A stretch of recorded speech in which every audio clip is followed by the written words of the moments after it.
Well, Dick was a real pioneer in his era.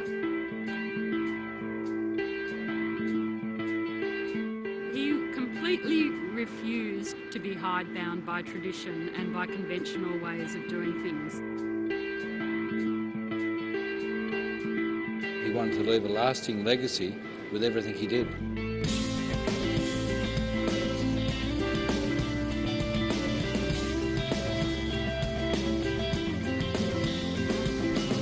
The first thing you say about Dick is that he had great presence. I mean, he was a good-looking guy, quite tall. The ladies in the audience were very interested in Duss's AGM speech. But he could walk into any room and without even opening his mouth, I mean, he would command, you know, the attention of the room.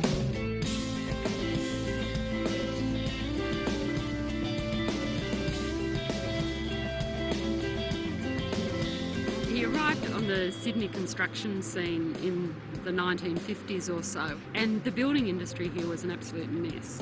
He thought, well, we've got a common interest here. I want to get my buildings built quick. I want to get them done in a quality way, and morally, he didn't want a death on his shoulders either.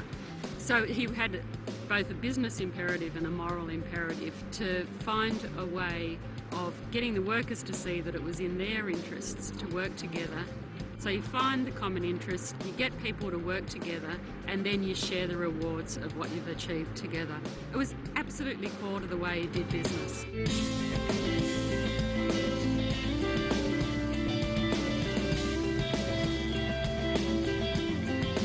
His philosophy in life was to be farsighted, and he constantly gave the example of if you're out in the rowing boat and you're sitting on the seat down at the boat level, you can't see very far. But if you stand on a ladder in the rowing boat, you can basically see over the horizon. I think when Dick talked about higher goals, he was really talking about trading off the differences between short and long-term benefits. And if you look over the horizon when you're doing things and making plans and putting plans in place, then usually the short term takes care of itself.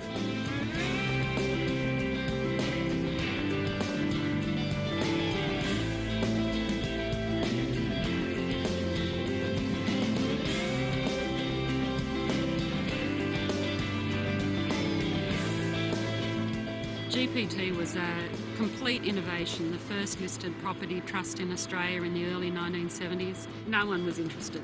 The institutional investment community poo-pooed it. He couldn't find a broker to do the float, but as usual with Duss, these sort of obstacles he just found a way through. What GPT provided was access to prime property to pretty much anybody to invest in. Well, everyone said it's not going to work, it's not going to work, and he was sure it was going to work, and then it comes onto the market and it's oversubscribed. The public absolutely rush it. So there were people beating down the doors to get shares in GPT.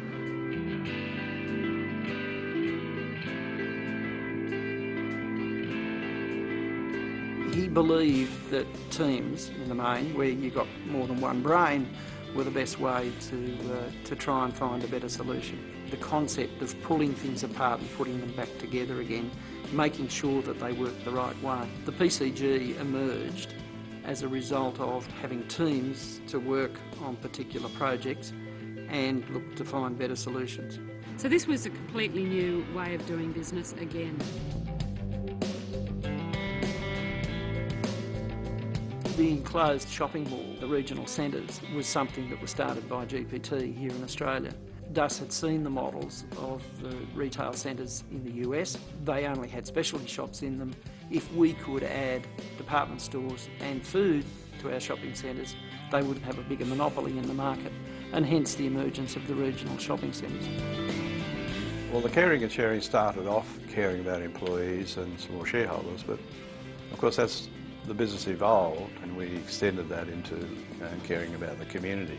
In Casuarina, for example, we did a shopping centre up there, and in our research of the community, they told us that they just didn't want an ordinary tin shed. They said, if you put air conditioning in, they'd come 3 times a week, and lo and behold, they did. Put in a little chapel and maybe even a little town square and those sort of things. So all of that went in, right? And then Kazarine just printed money as a consequence, right? Because we sent a strong signal that we care about the community.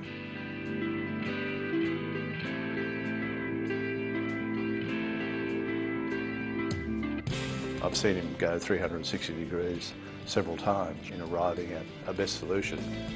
He had no hesitation in changing a view from black to white and from white back to black again. Risk-taking and courage is quite interesting, because if you think back to your own life and where you've had the most enjoyment and the most fun, the most satisfaction, it normally involves taking a bit of risk.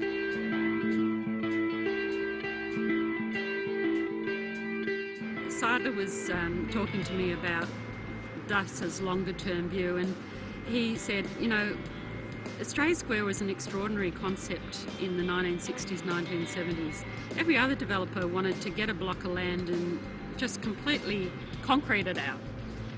Build as high as you could possibly allow, get the maximum floor space to get the maximum revenue. Duss wasn't interested in that. He was interested in urban design and giving the public some space to use. Australia Square was the first building in Sydney that is not built to the boundaries. From that day forward, the councils actually insisted on public space being provided in developments.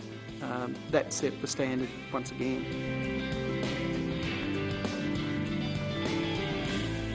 You started seeing GPT structures being created by his competitors. I mean, once you see a good idea, they can see that it works, then other people will follow.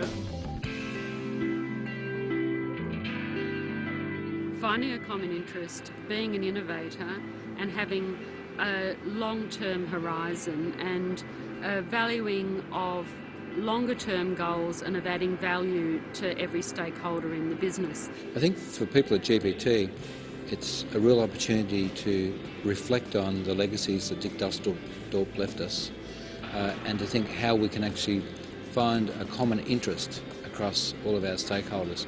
And that's the real challenge. It's also the real opportunity for GPT to be different and successful in the future.